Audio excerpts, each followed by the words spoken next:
ಶೃಂಗೇರಿ ನಮ್ಮ ಕರ್ನಾಟಕದ ಚಿಕ್ಕಮಗಳೂರು ಜಿಲ್ಲೆಗೆ ಸೇರಿದಂತಹ ಒಂದು ಪ್ರಮುಖ ಸ್ಥಳ.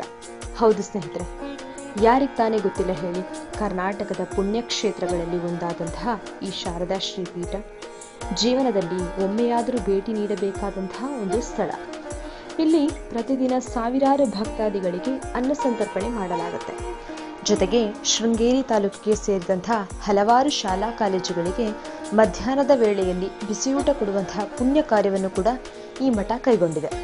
ಹಾಗೆ ಈ ಶಾರದಾ ಶ್ರೀಪೀಠ ಸ್ಥಾಪನೆ ಹೇಗಾಯಿತು ಅನ್ನೋ ವಿಷಯಕ್ಕೆ ಬಂದರೆ, ಶ್ರೀ ಆದಿಶಂಕರಾಚಾರ್ಯರು ದೇಶದಲ್ಲಿ 4 ಪ್ರಮುಖ ಮಠಗಳನ್ನು ಸ್ಥಾಪನೆ ಮಾಡಲಿಕ್ಕೆ ಸ್ಥಳದ ಹುಡುಕಾಟದಲ್ಲಿದ್ದಾಗ ಒಂದು ದಿನ ತುಂಗಾ ನದಿ ತೀರದಲ್ಲಿ ತಿರುಗಾಡುವಂತಹ ಸಂದರ್ಭದಲ್ಲಿ ಗರ್ಭಿಣಿ ಕಪ್ಪೆಯೊಂದು ಬಿಸಿಲಿನ ಬೇಗೆ ತಡಿಲಿಕ್ಕಾಗದೆ ಒದ್ದಾಡುವಂತಹ ಸಂದರ್ಭದಲ್ಲಿ ನಾಗರ ಹಾವೊಂದು ತನ್ನ ಹೆಡೆಯನ್ನು ಬಿಚ್ಚಿ ನೆರಳು ಕೊಡುವಂತಹ ಅದ್ಭುತ ದೃಶ್ಯವನ್ನ ನೋಡ್ತಾರೆ.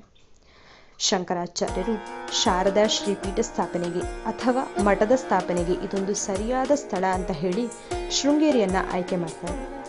ಇನ್ನು ತಾಯಿ ಶಾರದಾಂಬೆಯ ಪ್ರತಿಮೆಯ ಪ್ರತಿಷ್ಠಾಪನೆ ಹೇಗಾಯಿತು ಅನ್ನೋದಕ್ಕೆ ಬಂದರೆ ಕೆಲವು ಐತಿಹಾಸಿಕ ನಂಬಿಕೆಗಳಿವೆ.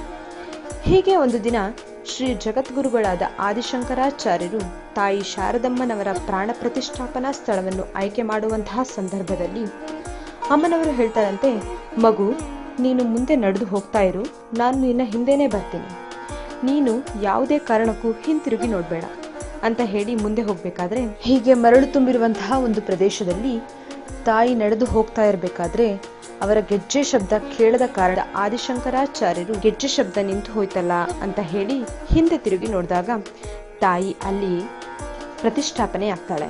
ಆ ಒಂದು ಸ್ಥಳವೇ ಶೃಂಗೇರಿಗೆ ಹತ್ತಿರದಲ್ಲಿರುವಂತಹ ಹರಿಹರಪುರ. ಅಲ್ಲಿಯೂ ಸಹ ಶಾರದಾಂಬೆಯ ಸನ್ನಿಧಾನವನ್ನ ನೋಡ್ಲಿಕ್ಕೆ ಸಿಗತ್ತೆ.